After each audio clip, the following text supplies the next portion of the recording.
Senator Bam Aquino to sponsor the We measure. recognize the gentleman from Tarlac, Senator Bam Aquino. Mr. President, mga kasama, magandang araw po sa ating lahat. The Committee on Basic Education is pleased to present Senate Bill number 2272 under Committee Report number 71, which seeks to amend Republic Act 11037 or the Masustansyang Pagkain Parang sa Batang Pilipino Act. Nais po natin pasalamatan ang ating mga kasamahan sa komite, ang EDCOM2 at ang iba't ibang ahensya na katuwang natin sa pagsulong ng panukalang ito. Sa lahat po ng mga pangyayari sa Senado sa nakaraang buwan, ang reformang ito na para sa kabataang nangangailangan at para sa kabataang nagugutom, ang isa po sa nakapanghihinayang po talaga na naantala ng ilang linggo.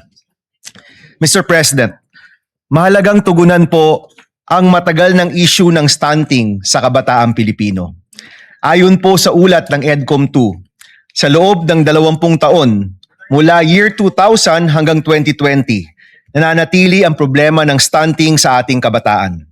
Currently, 26.7% of Filipino children under 5 years old are stunted. Ibig sabihin po, isa sa bawat 4 na kabataan ay hindi naaabot ang kanilang tunay na potensyal. They will carry the lifelong burden of undernutrition. Hindi po natin malulutas ang krisis sa edukasyon kung hindi po natin tututukan ang isa sa mga ugat nito, ang kakulangan sa nutrisyon na nagsisilbing hadlang upang epektibong matuto ang mga estudyanteng Pilipino. Ang ating pong panukala ngayon ay hindi lamang isang feeding program. Ito po ay reforma sa edukasyon, isa pong public health strategy at isa pong hakbang sa pagpapaunlad ng human capital ng ating bansa. Meron pong matatag na ugnayan sa pagitan ng nutrisyon at edukasyon. Ang isang gutom na bata ay hindi makakapag-focus. Ang isang malnourished na utak ay nahihirapan na maalala ang pinag-aralan sa eskwelahan.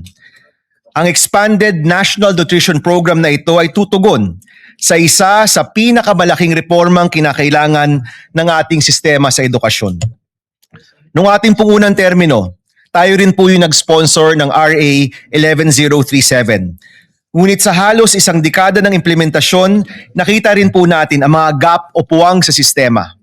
Our goal today is to bridge those gaps through 3 major reforms. Una po, sa ilalim ng ating bagong expanded National Nutrition Program, magkakaroon ng life stage approach mula sa tamang nutrisyon ng buntis na mga nanay hanggang sa mga sanggol, sa mga toddler, hanggang sa mga school-age children, hanggang sa mga kabataan sa high school. Ibig sabihin po, sa lahat ng essential developmental stages ng ating kabataan, meron pong masustansyang pagkain para sa mga nangangailangan. Ginagawa rin po nating universal ang feeding para sa lahat ng batang nasa kinder to grade 3. Ibig sabihin po, lahat ng mga bata sa kinder to grade 3 sa ating public school ay makakakuha ng masustansyang pagkain. Isa po ito sa pinakamahalagang hakbang at pinakamalaking reforma para tugunan ang krisis sa nutrisyon at sisiguraduhin po natin na tuloy-tuloy ang pag-aalaga. Pangalawa, malinaw na accountability at data governance. Nililinaw rin po ng panukalang ito ang mga tungkulin ng DOH, DSWD, DepEd, NNC, DILG at iba't iba pang mga ahensyang patungo sa nutrisyon ng ating kabataan. Sa pamamagitan po nito, may iiwasan ng overlap at masisigurado na may nakatutok sa nutrisyon ng bata sa bawat edad. Sisimulan din po ang isang Universal Health Record or UHR. Sa pamamagitan ng tama at updated na data tungkol sa nutrition, mas madali rin pong matututukan at mababantayan ang paglaki ng bawat bata mula barangay hanggang sa paaralan. Pangatlo po, ang pag-uugnay sa lokal na produksyon. Isa pong pinaglaban din po ni Senator Kiko Pangilinan. Ang pagtugon sa malnutrition ay tugon din po sa kahirapan ng ating mga magsasaka at mangingisda, ang ating food producers. Bibigyan natin ng prioridad ang freshly prepared hot meals at local procurement. Sa pamamagitan po ng diretsyong pagbili sa mga lokal na magsasaka at mangingisda, sisiguro rin po natin ang kanilang kabuhayan. Kaya po yung budget para sa nutrition ay pwede rin pong magsilbing budget para sa ating lokal na agrikultura. Tulad din po ng ating Classroom Building Acceleration Program or CAP-ACT, maaaring bigyan ng suporta ang mga LGU na merong effective na feeding or nutrition programs. Sila po'y maaaring magkaroon ng bahagi ng pambansang pondo upang maipatupad ang mga nutrition program nila sa kanilang sariling lugar. Mga President, Mr. President, mga kasama, ang nutrition po ay isang long-term investment para sa ating human capital at ekonomiya.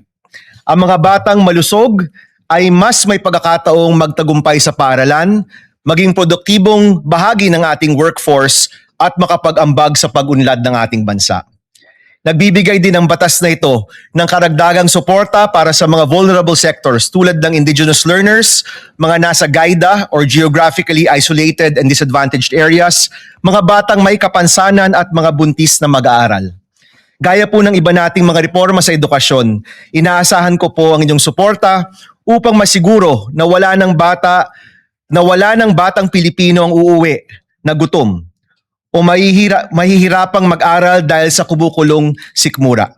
Simulan po natin ang pag-unlad ng ating bansa sa pinakapundasyon, isang batang Pilipinong busog, malusog, at handang matuto. Maraming salamat, Mr. President, mga kasama. Magandang araw po sa inyong lahat. Maraming salamat, Senator Bam, at maraming salamat at meron tayong ganitong batas para pumalutas po natin ang malnutrition sa ating bansa. At maraming salamat at binibigyan mo ng importansya ang kalusugan ng ating mga mag-aaral. Thank you, Mr. President. One of our principal authors and sponsors would like to also sponsor. We recognize distinguished colleague Senator Joel Villanueva. Yeah, we recognize Senator Joel Villanueva. Thank you very much, Mr. President, distinguished Majority Leader. Ginoong Pangulo, distinguished colleagues, it is an honor to co-sponsor Senate Bill number 2272 or the Expanded National Nutrition Program Act, strengthening and expanding Republic Act number 11037 or the Masustansyang Pagkain para sa Batang Pilipino Act.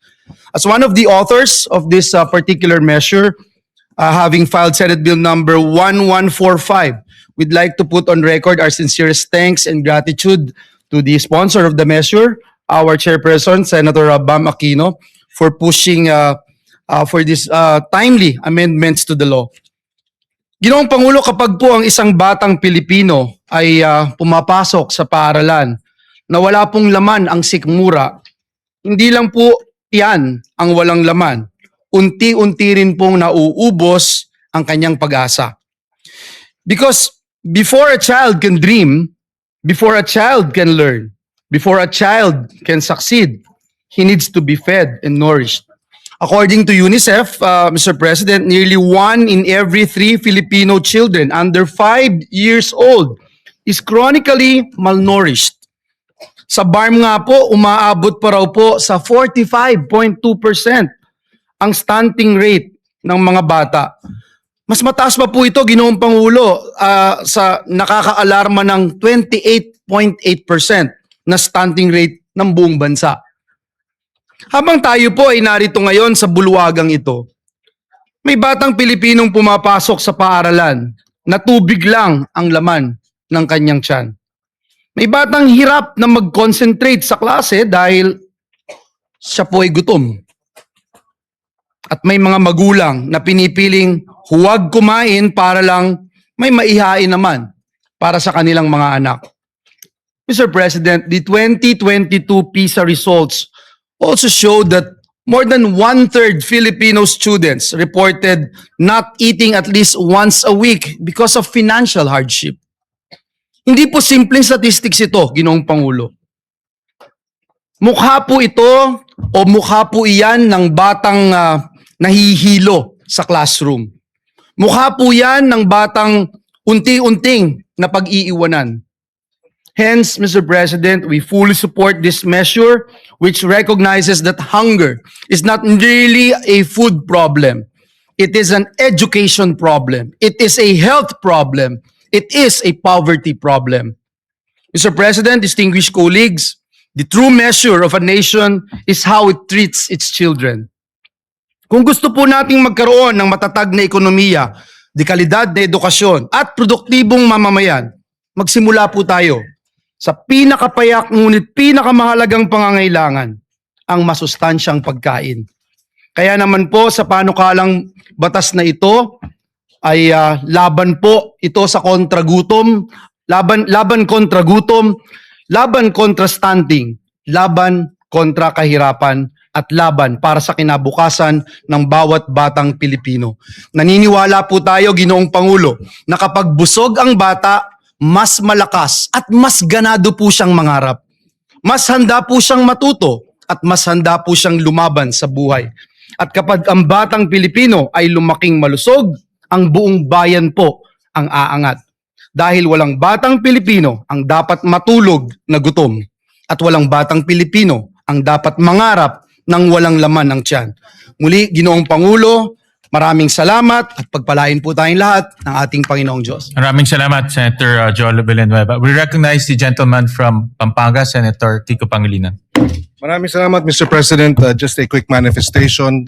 We will submit our co-sponsorship speech for this measure. We congratulate Senator Bam Aquino for marshalling this through. Nung nakaraang dalawang kampanya po natin ay pagkain at gutom ang ating tinututukan. Kaya ito'y isa sa mga mahalagang panukalang batas na dapat lamang ay maipasa kaagad. Isang pondo, Mr. President, 4 ang tinutugunan. Kahirapan, kalusugan, edukasyon, at agrikultura at pangingisda, Mr. President. 4 ang tinutugunan, isang pondo, Mr. President. Hindi lang gutom ng ating mga kababayan, ang ating mga anak, pati ang gutom ng ating mga magsasaka at mangingisda na maibenta ng tama ang kanilang ani at huli para gumanda ang kanilang kita, matutugunan din ng panukalang ito. Kaya we will submit our co-sponsorship speech, and we thank Senator Bam Aquino for marshalling this measure. Maraming salamat, Mr. President. Thank you. very much. We also recognize the gentleman from Palawan, Oh, sorry. Senator Erwin Tulfo. Mr. President, distinguished colleagues, I rise today to manifest my full support on Senator Bam Aquino's bill and formally co-sponsor the bill on the expanded National Nutrition Program under Committee Report number 71. Section 15, Article 2 of our 1987 Constitution explicitly mandates that the state shall protect and promote the right to health of the people. Yet, despite our past legislative efforts, we are cognizant of the stark reality that child malnutrition remains a formidable crisis in our country. Under Republic Act number 11037 or the Masustansyang Pagkain para sa Batang Pilipino Act, our national feeding program is currently limited to a period of 120 days. Mr. President, this is simply insufficient to sustain the nutritional requirements of our growing children from prenatal period to their school age years. Hindi naman po nawawala ang gutom at malnutrisyon pagkalipas ng 120 days. Sa katunayan, karamihan sa mga kaso ng stunting ay nagsisimula sa unang yugto ng buhay ng isang bata. Kaya kinakailangan ang tuloy-tuloy at pangmatagalang interbensyon. It is for this reason that I also filed Senate Bill number 1471. Through this measure, we seek to extend the national feeding program. Furthermore, this bill represents an opportunity to simultaneously uplift another marginalized sector by harmonizing this measure with Section 11 of Republic Act number 11321 or the Sagip-Saka Act. We mandate the direct purchase of agricultural and fishery products from accredited farmers and fisher folks cooperatives. Mr. President, by linking our national feeding initiatives directly with our local producers, we combat the hunger that impairs our students' ability to learn, and we secure reliable livelihood for our agriculture sector. Win-win solution para sa ating mga mag-aaral at magsasaka. I therefore co-sponsor this vital measure and earnestly urge my distinguished colleagues to please support its swift passage. Maraming salamat po, Mr. President. Majority Leader. Thank you very much, Mr. President. Mr. President, we congratulate the sponsors for this timely measure. We were talking about it with the Senate President, really quick, just a quick manifestation. We have one of the shortest populations in Southeast Asia. There was a study recently made, and I read about it. Short in height, Mr. President, because of stunting due to malnourishment and malnutrition. And the fact is that we're a basketball-loving country. So if we do not address this, sayang naman yung pagmamahal natin sa basketball. As a matter of fact, nilampasan na po tayo ng leaps and bounds ng Vietnam and Thailand. The children's height or the height average of Vietnam and Thailand, matatangkad na sila. Because early on, they had promoted this school feeding program and nutrition program. So I'd like to thank Senator Joel Villanueva and Senator Bam Aquino for this measure, Mr. President, and we hope to pass this as soon as possible time. Majority Leader, Yes, with Mr. the, just a short manifestation, with the intervention of the Senate, Senator Bam, and the rest of our colleagues, we managed to increase the feeding program in DepEd to 28 billion pesos. So right now, ang target this year is to have universal feeding for kindergarten, grade 1, for 180 days. No? So araw-araw mapapakain na sila. And this bill bodes well with that budget because we need to institutionalize that. No? And kaya timely ho itong bill na ito para ma-institutionalize yung budget na inilagay ho natin. No? Thank you. Thank you very much, Mr. President. We need to do this and act on this measure with haste.